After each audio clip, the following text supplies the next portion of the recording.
Pelas palmas, Dom Henrique, você já é conhecido aqui, né? Conhecido e famoso. Então, eu queria, antes que o Dom Henrique falasse, mostrar a nossa alegria também da presença dele.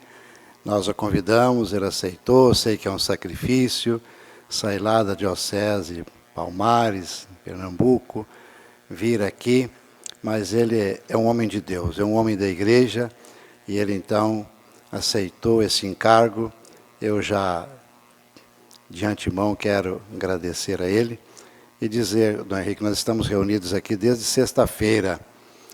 Grande parte começou hoje, porque sexta-feira, sábado e domingo nós tínhamos umas 300 pessoas que estavam fazendo a assembleia da Associação Católica de Historiadores. Muitos deles estão aqui. Mas hoje estão mais os gestores, professores, pais de alunos também, tem alguns que estão aqui para continuar o nosso congresso, que vai hoje, amanhã, como o senhor sabe. Então, estão aqui também para meditar agora sobre a sua colocação. Queridos irmãos, até agora nós tratamos de questões mais pedagógicas, no sentido de como organizar uma escola, etc., conforme as aspirações da igreja. Dom Henrique vai entrar num assunto que é assunto da mística, né? A espiritualidade do professor, do gestor, daquele que trabalha na escola católica. Para que ter escola católica? E como devem ser as pessoas que dirigem a escola católica, trabalham na escola católica, como deve ser? Como podemos transmitir a fé, né, através do nosso trabalho? Então, seja bem-vindo, Dom Henrique. Muito obrigado. Meu caro Dom Gil, Dom Zane, caros amigos, caros padres também aqui presentes, é uma satisfação estar aqui com vocês. E é um desafio também, porque apesar de ter sido professor a minha vida toda, eu fui professor na escola, eu vou dizer como se chamava antigamente, o antigo primeiro grau maior, não sei como chamam mais, depois na escola média, fui professor de religião, fui professor de história, depois no seminário professor de filosofia, professor de teologia. Então, apesar de ter sido professor a vida toda, comecei com 17 anos ensinando religião, mas do ponto de vista mais técnico, né, não é a minha área. De modo que a minha fala não será uma fala técnica, não será uma fala de profissional da educação, mas eu queria falar como pastor da igreja, falar numa perspectiva sapiencial, simplesmente para indicar alguns percursos, provocando reflexão e diálogo. Educar é um desafio muito grande, sempre foi, hoje mais do que nunca, e falar em educação católica é um desafio ainda maior. Então, quando me foi dado esse tema, a mística da gestão da escola católica, eu quis tomar mística num sentido amplo, não simplesmente espiritual, no sentido da espiritualidade, certamente também, mas mística no sentido de ideal, de coordenadas mentais e anímicas, coordenadas de alma, que motivam e sustentam um estilo de vida e um conjunto de opções e de ações. Ser professor no Brasil, eu também sou filho de professores, pai e mãe professores, nasci no meio dos livros. Então, ser professor no Brasil, seja no ensino público, que no ensino privado, é um desafio muito grande. Um professor necessita realmente de uma mística, de um ideal, de motivos, não somente materiais, para serem professores e bons professores. E mais que professores, serem mestres. Por isso é importante falar de uma mística, não só da mística da gestão da escola, depois eu vou falar mais da mística dos professores amanhã, mas hoje é a gestão como um todo, não é? E, sobretudo, da escola católica. E gostaria de colocar aqui alguns pressupostos fundamentais. Primeiramente, a escola católica, e aqui tem muito da minha visão, é uma conversa, como eu disse, é como pastor. Eu fui aluno de escola católica, eu fui aluno marista. Eu ensinei em escola católica, na Escola das Religiosas da Instrução Cristã. É uma congregação belga que é bem presente no Nordeste do Brasil, sobretudo no estado de Pernambuco. Então, conheço de perto. Sou amigo de várias escolas católicas. Tenho escolas católicas na minha diocese. Pois bem, a escola católica deve ter uma identidade específica que permeia não somente a sua finalidade e seus métodos e conteúdos, mas também a sua estrutura e o relacionamento entre seus membros, seja no âmbito da comunidade educativa, seja nas suas relações com o mundo. Ser escola católica, esse adjetivo católica, uma escola que é regida não somente por ideias cristãs, mas uma escola que é uma comunidade de cristãos. As relações, sejam horizontais, sejam verticais, me permitam dizer assim, o que chamo de relações horizontais. Por exemplo, entre alunos, entre professores, entre funcionários, entre o pessoal da administração. E o que chamo de relações verticais, só para que nos entendamos, relação entre os professores e alunos, entre os que detêm funções de chefia e os funcionários. Veja, a escola é toda ela uma comunidade educativa. E se ela é uma escola católica, é toda ela que deve ser permeada de evangelho. A escola católica, ela tem a necessidade, ela tem a vocação de dar testemunho do ser cristão. Não se trata simplesmente de uma pedagogia, de conteúdos, mas de ser realmente um ambiente de vivência cristã. E ainda mais quando hoje a gente vive numa sociedade pluralista,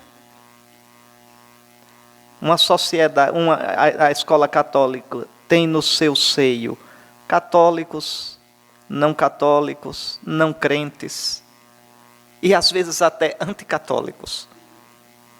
Veja, entre os alunos e às vezes entre os professores. E aqui o desafio de dar um testemunho de vivência nas relações trabalhistas, por exemplo, modo como se trata os subalternos, os funcionários, o salário que se paga, o respeito nessas relações. Então, é muito importante, quando se pensa a escola católica, se o fim da escola é educar, mas não se reduz a isso. É uma comunidade educativa que não educa simplesmente transmitindo conteúdos, mas testemunhando um modo de viver. Por exemplo, como é complicado quando você tem uma escola católica, uma determinada congregação rege uma escola, e ali, quando se fala no bolso, no pagamento do salário, nas reivindicações de cristão, aparece pouco naquelas relações. São relações meramente empresariais e de uma dureza impressionante. Então, o ser católico aí torna-se um contra-testemunho. Era melhor que não tivesse esse adjetivo, porque... Então, vejam, a escola católica, ela tem essa identidade específica, ser cristã católica, e essa identidade deve permear todos os âmbitos da comunidade educativa. Ora, qual é a matriz geradora da especificidade da escola católica? E quando eu digo matriz geradora, ou seja, num processo dinâmico, que o tempo todo inspira, que o tempo todo questiona, que o tempo todo motiva. A matriz geradora é Jesus, nosso Senhor. É Jesus. A escola católica é católica porque é cristã. Como diz São Paulo, quanto ao fundamento, ninguém coloque outro, além do que foi colocado, Jesus Cristo. Então, uma comunidade educativa católica, ela deve voltar sempre ao Cristo. Ao Cristo. A encontrar nele sua motivação. A encontrar nele sua referência. A encontrar nele os seus critérios. Jesus Cristo e o seu Evangelho, vivido e interpretado na comunidade dos discípulos, chamada igreja. Não é um Jesus qualquer. O Jesus da escola católica. Esse Jesus que deve inspirar, esse Jesus que deve motivar, não é um Jesus qualquer. É o Jesus crido, vivido, celebrado, testemunhado e anunciado por esta comunidade chamada igreja. A Igreja Católica. Então, esse é o horizonte espiritual. Esse é o horizonte inspirador de uma escola católica. Certo, isto em nada deve negar ou ferir a legítima autonomia das competências próprias do saber e do fazer, específicos da gestão de uma instituição de ensino, como da ciência pedagógica. É a questão da laicidade. Uma coisa que a gente demorou para aprender, nós católicos, mas graças a Deus, e o Concílio Vaticano II insistiu muito nos anos 60, esta categoria da laicidade. O que é isso? As realidades criadas, elas têm a sua consistência própria e devem ser respeitadas. Por exemplo, a ciência da pedagogia tem sua dinâmica, tem seus pressupostos epistemológicos, tem sua metodologia, e isso aí deve ser respeitado, deve ser conhecido, respeitado e colocado em prática. O modo de gerenciar economicamente uma escola, a escola também é uma empresa. Ora, a economia, a administração escolar é uma ciência, se faz um curso.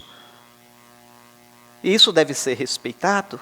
Então, o ser católico não fere de modo nenhum esta justa autonomia.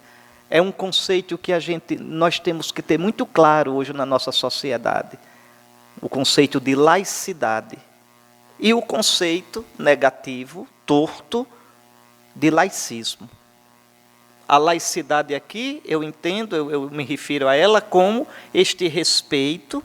Se o mundo foi criado por Deus, pelo Pai, através do Filho no Espírito, se Deus deu ao homem inteligência, criatividade, a sede de investigar, de construir, isso está inserido na criação, então isso deve ser respeitado.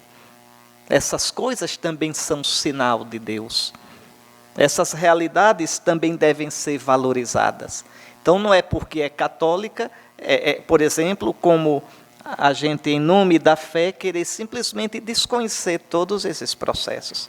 Isso seria um erro grave de método e um erro grave teológico. Então, a laicidade é o reconhecimento dessas autonomias das realidades criadas. Já o laicismo, não. É a hostilidade e o desconhecimento do valor, do sentido, de tudo aquilo que está ligado ao fenômeno religioso.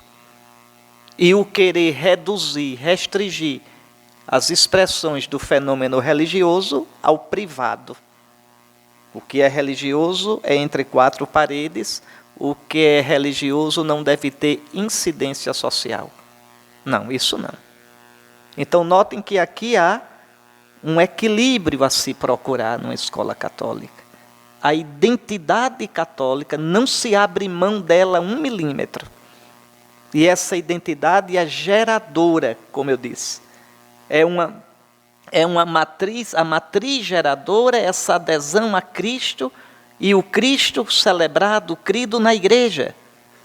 Então isso é motivo não de fechamento, não de um engessamento, não de um enrijecimento, mas de uma criatividade. Vejam, é algo positivo, é algo alegre, é algo, no sentido mesmo da palavra, evangélico. Evangélico. É uma alegre notícia. E a alegre notícia não é esta, você vai para o inferno. Isso não é uma alegre notícia. Não é? Se você não fizer assim, você é infiel, você está em pecado. Não, isso é o outro lado da moeda. Mas o Evangelho é uma alegre notícia. Então, a identidade ela não pode ser de modo nenhum colocada em segundo plano, mas é uma identidade que, repito, é positiva, ela gera, ela cria. Ela não fere em nada a autonomia das realidades terrestres. Um grande problema, muitas vezes, que a gente encontra em lidar no campo da fé, né, com os não crentes, é porque eles não entendem. Não entendem que a verdadeira percepção da nossa fé cristã em nada fere, em nada quer prejudicar, em nada quer desconhecer do direito das realidades criadas. Infelizmente já houve isso no passado, esses mal-entendidos, esses curtos-circuitos. Mas hoje, de todo o coração, a igreja, e não é por tática, não é porque se a gente quiser lá se meter nessas coisas, a gente vai ser rejeitado. Não, é pela convicção de que as coisas criadas têm sua consistência e têm também as sementes do verbo de Deus, as sementes do bem, da verdade. A qualidade de ser católica, portanto, deve inspirar e nortear, enriquecendo, iluminando interativamente as dinâmicas e relações próprias de uma instituição de ensino. Então, tudo numa escola católica deve ter como matriz geradora o Evangelho. Tudo. Colocar-se na luz de Cristo. E olhem que isso aqui requer o quê dos educadores, da comunidade educativa? Requer de cada um caminho cristão. Dizer-se católico não pode ser simplesmente um dado de tradição. Eu sou católico. Por exemplo, uma escola católica de família. Eu não sei se em Minas Gerais há essa experiência, no Nordeste há bastante. Né? Famílias católicas que têm escola. E são realmente católicos e são mais exigentes do que os religiosos. Viu? Mês de maio, terço todo dia. Veja, né? Missa com confissão, muito bem. Então, porque a família católica dedicou-se à educação e uma educação de identidade católica. Ora, este ser católico não pode ser simplesmente um dado tradicional, congelado. Este ser católico, e quando eu falo ser católico, eu penso logo ser cristão católico. Esse ser católico exige um contínuo voltar a Cristo, uma contínua relação viva com nosso Senhor, na oração, na prática dos sacramentos, na busca da adesão a nosso Senhor. E todo mundo aqui, a começar por quem está falando, sabe o quanto é uma luta a gente aderir a nosso Senhor na vida. Né? A começar pelos bispos. É uma luta para viver como cristão e não morrer feito pagão, mesmo sendo bispo. Porque a gente pode pendurar na parede uma lembrancinha de batismo, mas não pode pendurar na parede um diploma de cristão. Não pode. É uma luta a vida todinha para que nossos hábitos mentais, nossas ações, nossas reações, nosso modo de sentir sejam segundo Cristo.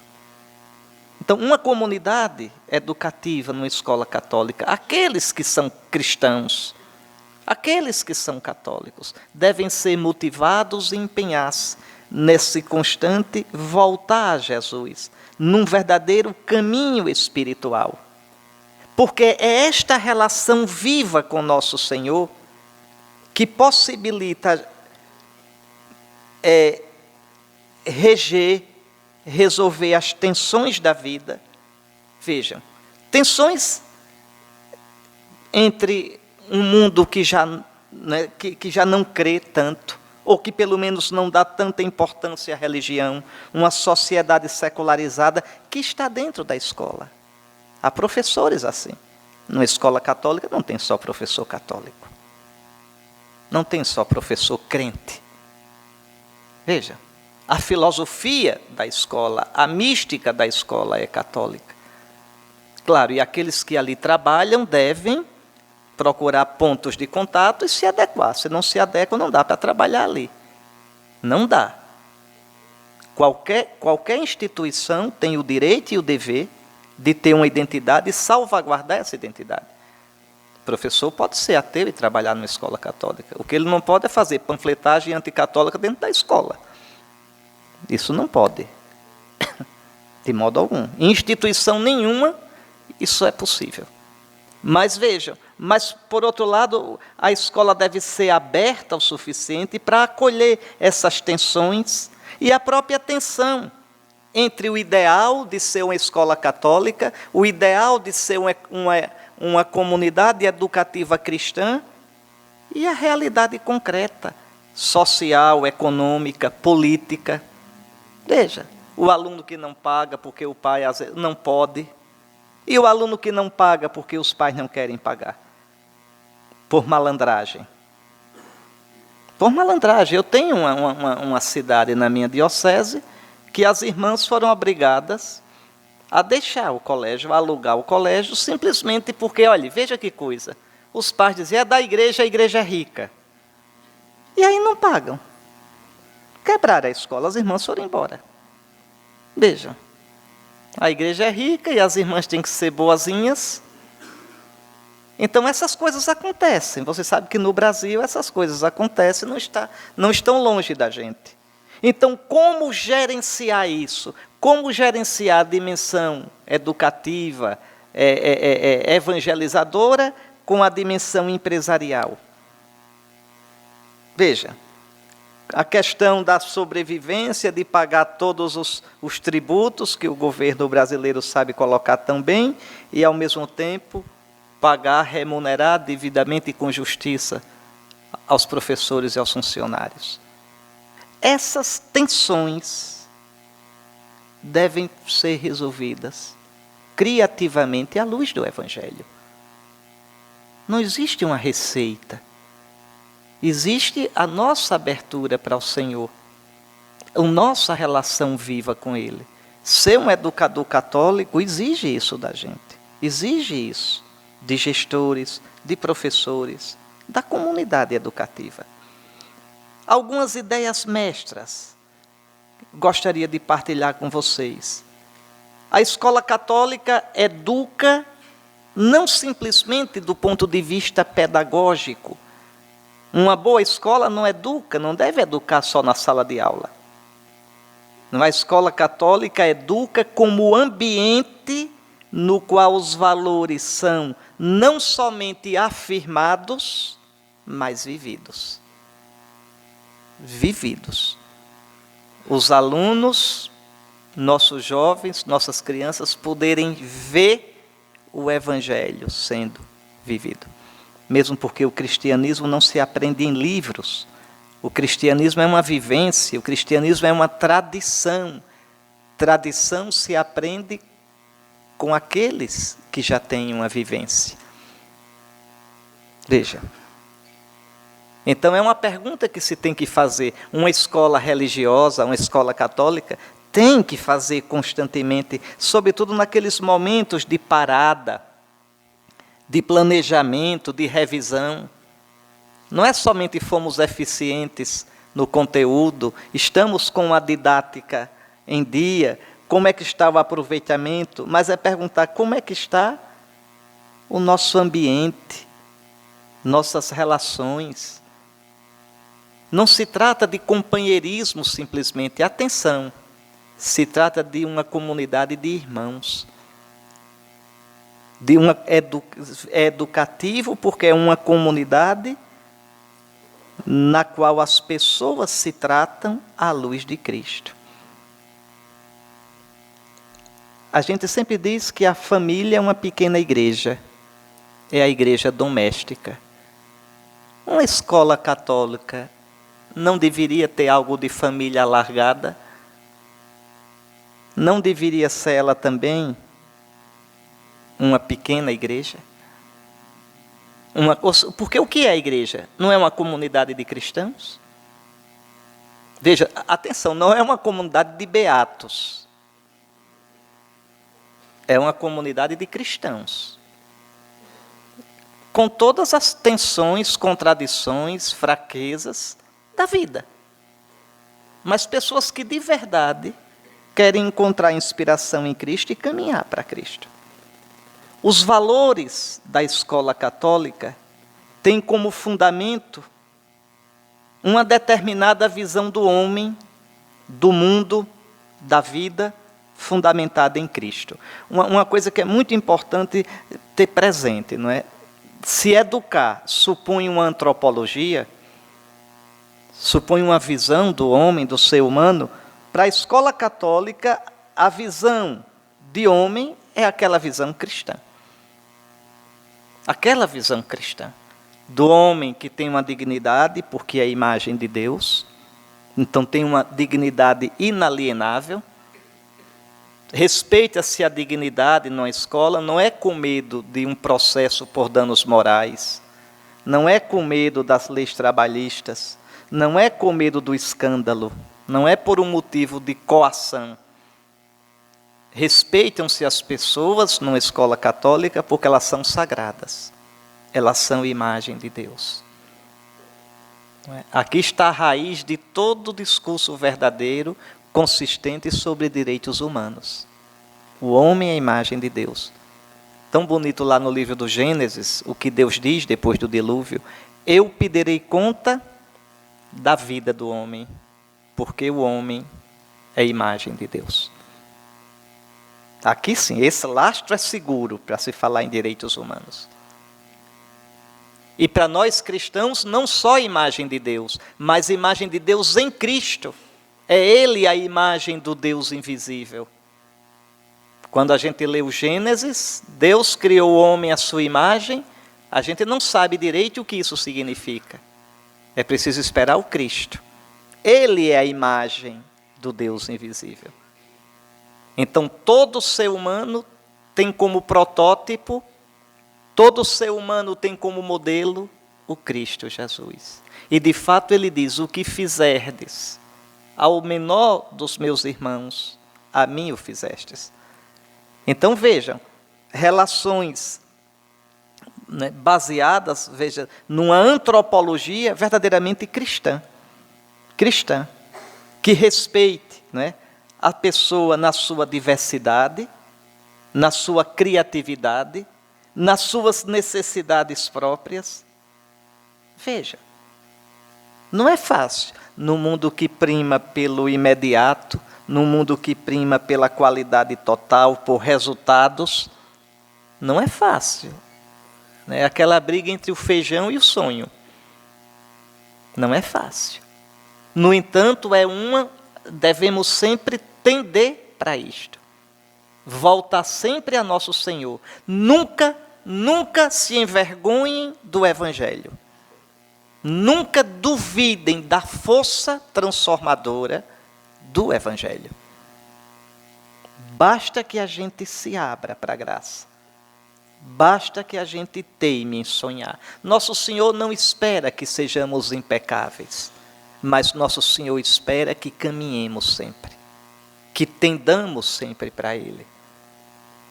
Que, como diz o autor da carta aos Hebreus, fixemos o olhar em nosso Senhor. Olhos fixos no autor e consumador da fé. Olhe que até o próprio Jesus teve que moldar-se, veja, olhando as situações, vivendo as situações, moldar-se à vontade do Pai. Descobrir os apelos do Pai, às vezes chorando. São Marcos diz que ele no Horto das Oliveiras começou a entristecer-se e angustiar-se. O autor da carta aos Hebreus vai mais longe no capítulo 5.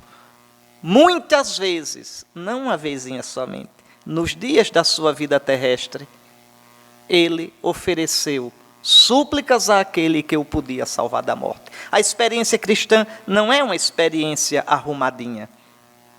Não é uma experiência, é um caminho. Ser cristão é colocar-se a caminho, com a tentação de cansar-se, de tomar um desvio, um atalho, com a tentação de desanimar, às vezes acertando, às vezes errando. Então, vejam bem, uma visão cristã, não é? Uma visão segundo Cristo, do homem, do mundo, da vida. Da vida. Notem que eu não estou falando simplesmente agora na sala de aula, eu estou falando na escola como comunidade de inter-relações inspiradas em Cristo. Né? Então é Cristo, com sua pessoa, sua palavra e sua graça, que nos faz colocar todas as realidades e situações na perspectiva do reino de Deus. E daí vêm os valores, as qualidades de uma escola católica. Primeiramente, um profundo respeito pela dignidade de cada pessoa, como eu dizia. Por exemplo, a educação católica será uma educação personalista. Fugir de uma visão de educação massificadora. Não se educa indivíduos, educam-se pessoas. Né? E cada pessoa é um mistério, porque é a imagem de Deus. Cada pessoa é um mistério. Aquilo que a Sagrada Escritura diz, não é? O homem é espírito. Espírito não simplesmente no sentido filosófico, de ter uma realidade, uma dimensão imaterial. Não. Espírito porque no seu corpo e na sua alma ele é um saudoso do infinito. Ele tem saudade do eterno. O homem é o bicho, o único bicho nesse mundo feito para a transcendência. Aquela frase de Tertuliano, teólogo das origens do cristianismo, do século III, Tertuliano tem uma frase fantástica, que serve bem para fazer refletir os educadores. Ele diz: os peixes nadam, as aves voam, os homens... Se fosse numa prova, daquelas que o professor colocava os pontinhos. No meu tempo de criança, colocava um pontinho, colocava complete, não era assim, não era? Como é que vocês completariam? Vejam, os peixes nadam, as aves voam. Os homens fazem o quê?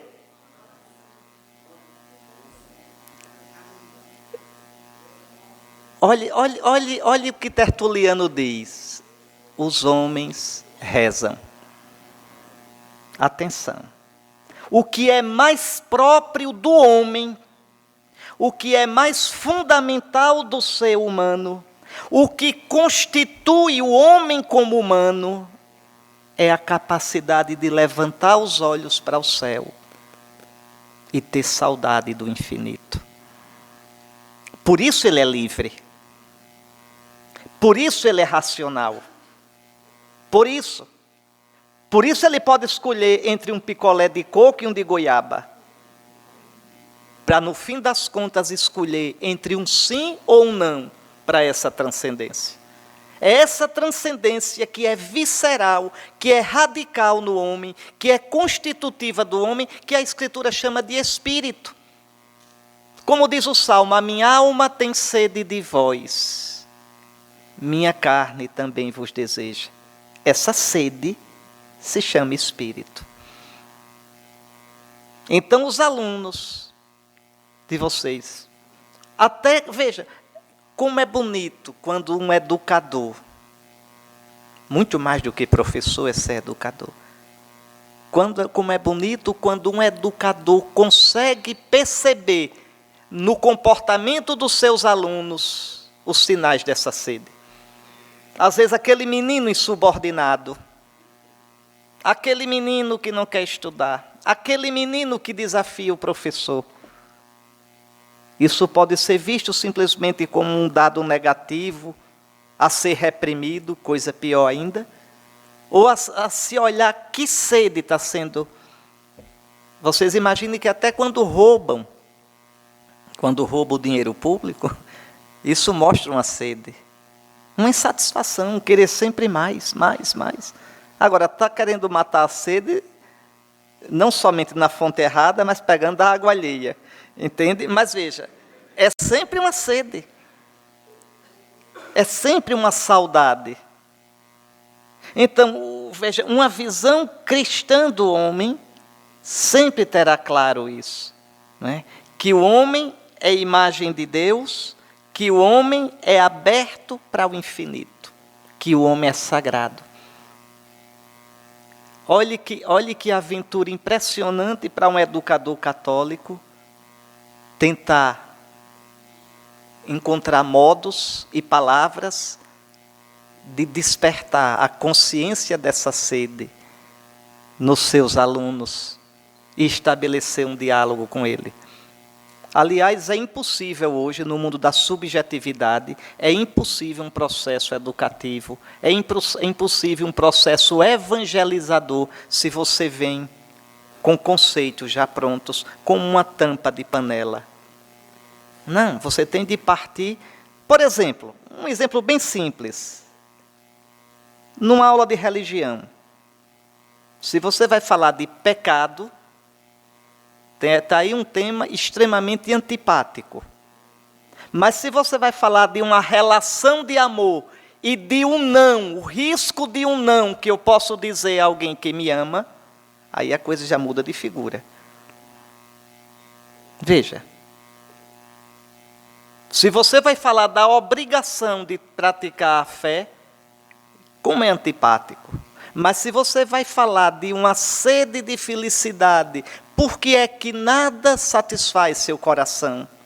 Por que é que você quer tanto ser feliz? Você sonha com tantas coisas e quando consegue atingir os seus objetivos, o coração diz, ainda não é isso, ainda tenho sede, ainda quero mais, ainda é mais além. Vejam, aí você estabelece um contato. Agora, você não conseguirá despertar isso nos outros se você próprio não procura. Se você próprio não experimenta essa sede. Se você próprio não se experimenta peregrino. Mas um educador que acha que já chegou e sentou-se e não caminha mais, ainda é educador? Um educador deve viver procurando, colocando-se a caminho. Então, veja, nesse mundo com... Então, uma outra coisa, esta consciência profunda da dignidade do homem, não é? Essa consciência profunda de que Cristo está presente em cada ser humano. Então, uma outra dimensão da escola católica, o cuidado com os mais fracos. O cuidado com os mais fracos. Fracos psicologicamente, fracos economicamente, fracos do ponto de vista da capacidade de aprender, fracos, veja, de tantas fraquezas. E lembrem, uma nova pobreza tão comum hoje na nossa sociedade. Fracos porque vêm de uma experiência de família extremamente dilacerada e às vezes até destrutiva. E uma escola católica não pode esquecer essa questão da família. Ajudar os jovens, ajudar as crianças, né, que vêm de experiências assim, a encontrar na escola. Eu conheço meninos, nas visitas pastorais eu sempre visito escolas. Não só escolas católicas, escolas públicas. Na última que eu fiz, o mês passado, os professores falavam de um aluno que tem escola pública, ensino médio, tem tanto problema em casa que ele passa o dia todinho na escola por opção. E ainda pergunta, será que eu não tinha um cantinho, eu não poderia também dormir aqui? Veja, porque sem ele perceber, a escola tornou-se a família dele. Escola pública. Escola pública. Uma escola católica não pode ignorar essa questão da família. Quando eu era padre, antes de ser bispo, ia ao Recife, eu ficava hospedado numa comunidade, né, de colégio. Uma coisa que eu achava lindo nas irmãs, tomando café, a comunidade ali, daqui a pouco vinha a irmã lá do pré, que tinha acabado de receber os alunos, dizendo, mas fulano de tal é um alunozinho pequenininho, chegou com o ouvido sujo. Veja, a mãe não limpou o ouvido dele em casa. Então, como é bonito isso. Veja, esse cuidado, o cuidado com a pessoa. O cuidado com a pessoa, né? Uma escola católica tem que ter o cuidado de equilibrar as exigências técnicas, econômicas, empresariais, com esse respeito pelas pessoas. O cuidado também de equilibrar a atenção aos aspectos cognitivos, afetivos, sociais, profissionais, éticos e espirituais. Não ter medo de ser escola católica. Não ter medo de promover eventos, de dar possibilidades para que os alunos que queiram possam fazer uma experiência bonita católica e crescer na fé. Querem ver uma coisa? Eu acho que os bispos, todos aqui, podem testemunhar isso aqui no Brasil. Quando nós bispos, vamos às autoridades. Se foi uma autoridade que teve uma experiência religiosa na escola, sobretudo colégio de padre, de religiosa, o trato com a gente é bem diferente. Mesmo que ele não pratique a fé, mesmo que ele não tenha uma prática confessional, mas ele ficou da escola uma referência afetiva. Ficou da escola uma experiência positiva, bonita, que o conserva aberto para os valores religiosos e aberto para a igreja. Então, um cuidado muito grande para que a escola ajude, seja um local assim, né? Como também um local onde se cultive o respeito pelas ideias, né? O respeito pelas ideias, a abertura ao sadio confronto, a capacidade de discernir e colaborar no espírito de liberdade. Um sadio pluralismo. Hoje é impossível pensar em grupos humanos que não sejam plurais. Plurais. A escola católica é confessional, mas não é intransigente. Quem não é católico é bem-vindo. É bem-vindo.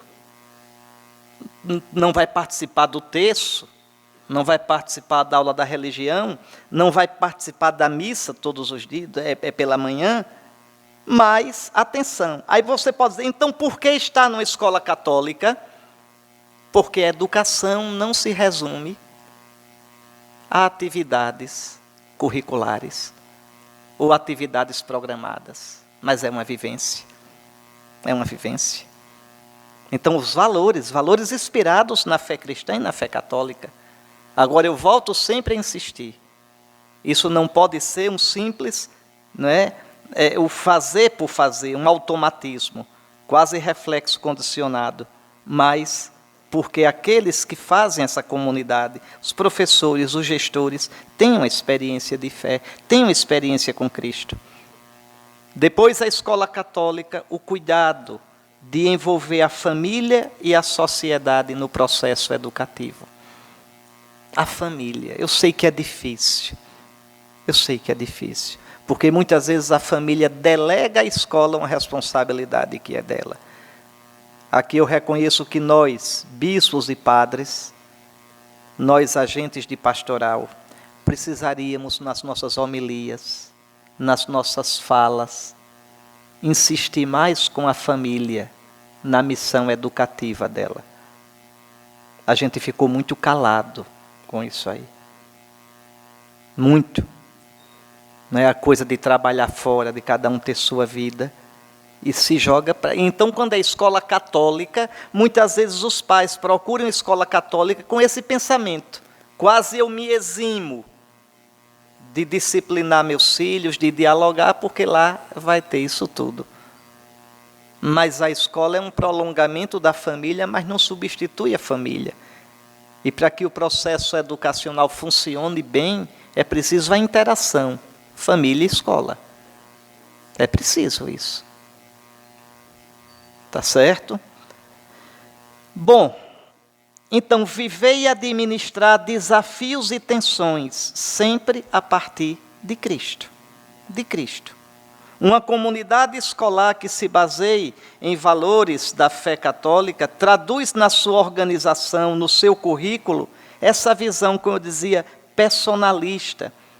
Uma escola católica dará importância, dará espaço a uma tradição humanista cristã.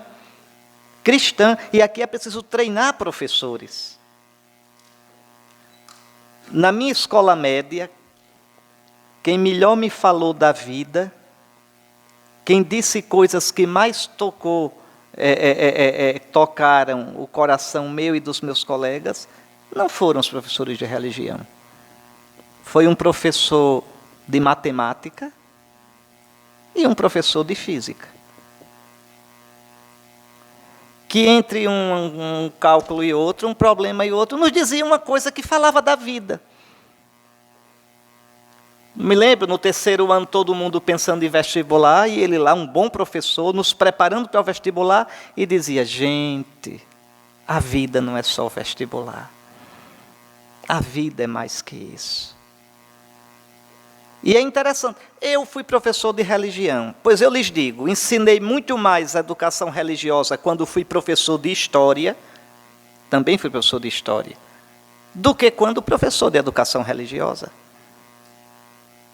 Porque a história me dava campo, me dava possibilidade de conversar com os meninos sobre problemas, e eles prestavam atenção e, de repente, eu colocava aqueles problemas numa perspectiva de infinito, numa perspectiva de busca do sentido, que para eles era uma coisa inesperada. De um professor de religião, eles esperariam isso. De um professor de história, não. Por isso que eu digo, aproveitar todas as possibilidades que a escola, que possa aparecer numa vivência tão rica, para despertar nos alunos isso. Então, uma escola que seja, que faça tesouro da tradição humanista cristã, não em contraposição, mas a partir de uma profunda consciência. Não é para ser contra ninguém, mas é a partir da nossa identidade de cristãos. A gente valorizar essa tradição cristã, o pensamento cristão. E quando eu falo aqui pensamento, também um pensamento filosófico, aquilo que a cultura cristã gerou.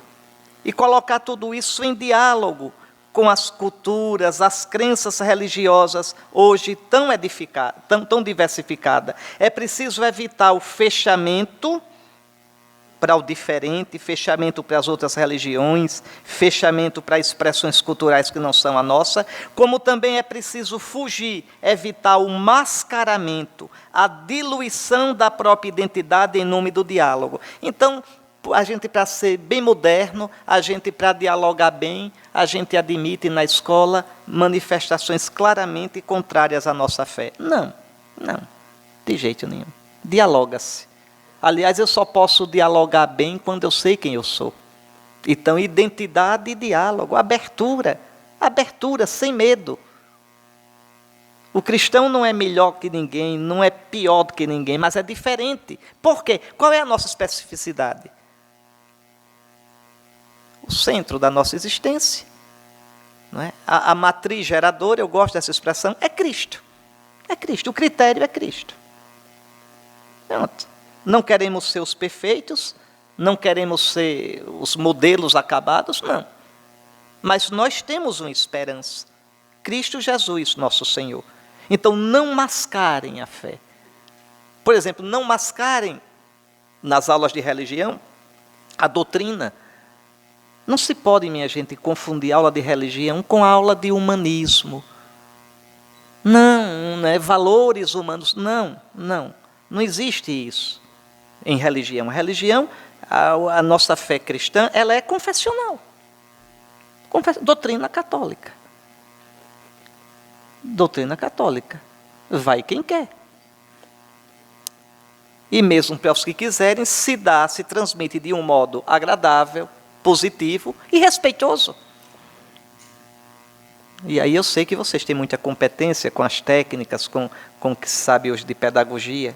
Pronto. Uma escola cristã deve, sem medo nem recalques, ser lugar privilegiado de vivência e aprendizado da fé e dos valores genuinamente católicos. Eu tive uma tristeza tão grande, fui fazer um encontro da diocese, era no auditório de um colégio católico, um colégio religioso. Imagine, quando eu cheguei no auditório, estava Super-Homem, Batman, Homem-Aranha, e outros que já são modernos que eu não sei nem quem eram. Aquilo me chocou profundamente. Eu digo, meu Deus, a gente tem tantos heróis de verdade. E a gente coloca para os nossos jovens essas mentiras. E reclamei lá com as irmãs. Agora é uma beleza, São Francisco, Santa Clara, Maria Teresa, Irmã Dulce. Agora sim. Agora sim. Entendem? Então, não ter medo de modo algum, tá certo? De mostrar nossa identidade e de ajudar nossos jovens, proporcionar para eles, como seria bom, né, proporcionar para eles atividades evangelizadoras. Tem uma calamidade pública, tem uma favela ali, vamos lá um dia, vamos fazer uma visita. Eu era aluno marista, a gente tirou do bolso, né, numa chuva lá numa favela chamada Reginaldo, a gente foi lá, tirou do bolso, pagou a um mestre de obras, fez uma vaquinha, fez uma campanha, juntou dinheiro e pagamos o mestre de obras. Ele nos ensinou a construir a casa de uma viúva, a casa que tinha caído. E eu acho que funcionou, porque eu nunca tive notícia de que essa casa caiu. Veja, com a ajuda Então, são experiências. Ir numa creche pobre, para brincar com as crianças. Veja, atividades que formam para a cidadania e formam para a fé. E dá a motivação religiosa. Por favor, não diluam Cristo num vago politicamente correto. Não confundam religião, a nossa fé cristã, com uma vaga religiosidade. Não. O cristianismo nasce de um evento concreto. Jesus, nosso Senhor, encarnado. Desde que Deus mostrou seu rosto e nos falou em Jesus, nosso Senhor, a gente não pode diluir Deus numa ideia vaga. Quando a gente faz isso é porque perdeu o contato com a Sagrada Escritura e com Jesus. Jesus não é uma ideia. Deus não se revelou com ideias. Deus arregaçou as mangas e meteu as mãos na história de um povo, fez história com esse povo e quer fazer história conosco, né? Então, para terminarmos, então a escola católica deve estar atenta não somente a como se aprende, mas deve ter muito cuidado com o que se aprende. E repito, não só em sala de aula, mas na vida da escola. Por exemplo, escolas católicas que parece que valorizam mais o sucesso no esporte, ou ter medalhas no esporte, nas Olimpíadas esportivas, ou ter um alto índice de aprovação para o vestibular, do que a própria formação humana e cristã. Está errado? Então é preciso perguntar, o que estamos ensinando? Que valores estamos passando? Então, possibilitar que os alunos tenham acesso teórico e prático aos elementos essenciais do patrimônio cultural, e cultural cristão, acumulado no tempo, para que o aluno saiba enfrentar, pensar as grandes questões da humanidade, que o aluno saiba valorizar aquilo, veja, que vai fazê-lo um homem de verdade, um ser humano de verdade. A escola católica deve ser, meus irmãos, uma oficina de humanização. Uma oficina de humanização. Abrir as pessoas, abrir os estudantes para o mistério, aprender a olhar com criatividade, com maravilhamento, com responsabilidade. O mundo, e aqui todo o discurso ecológico, cuidado com a criação, os outros, as pessoas. A escola católica deve ser, sim, espaço de relacionamentos construtivos, isso se aprende.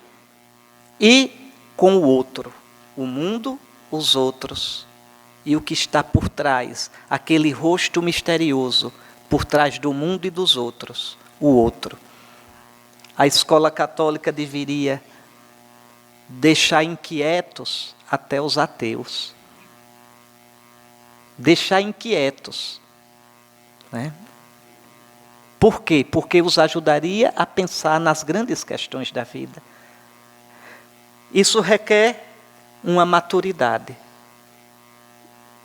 do corpo docente, dos gestores, uma maturidade humana, uma maturidade cristã. Amanhã eu tenho uma fala falando que vai se dirigir mais a isto, aos educadores, né? E eu lhes digo, repito, é preciso que para educar cristamente a gente primeiro enfrente o desafio de ser cristão. O desafio de se converter cada dia. O desafio de continuar levantando os olhos para os montes e perguntando de onde pode vir o meu socorro. De onde vem o sentido da existência? De onde vem o sentido da vida? E descobrir que esse sentido é Deus revelado em Jesus, nosso Senhor. Então, como eu disse a vocês, não se trata de ter colocado aqui um